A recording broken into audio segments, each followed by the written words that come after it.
For the record, Dan Bloom, Historic Orenco. I want to make some comments about growth that it's a longer view and a wider view. And I question the assumptions that we need to grow, the fundamental assumptions as we creep out over the farmland.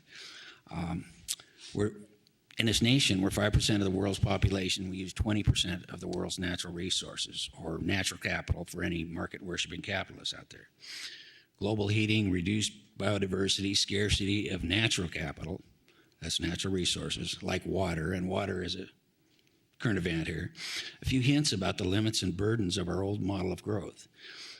As a dominant species, we've evolved into a pro-growth culture that benefits the few, is somewhat unmanageable, dysfunctional, misdirected, and unaffordable for the many in terms of subsidies in the form of taxes for infrastructure, tax breaks for industry, bond measures, levies on your water bill, and we know that growth doesn't pay for itself.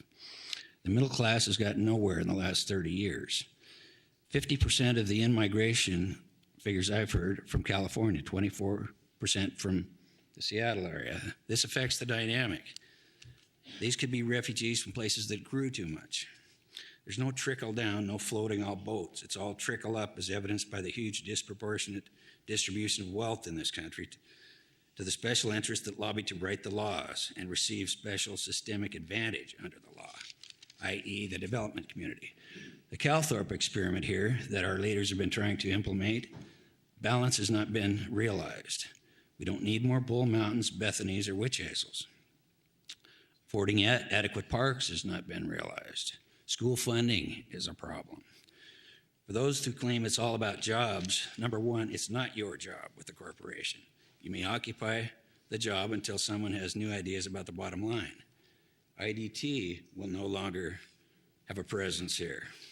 The 380 jobs mentioned in the paper is incorrect. It was 600 at the high-tech bubble. And that's, I think you caught my drift, but that's about halfway through. All right. Thank you, sir.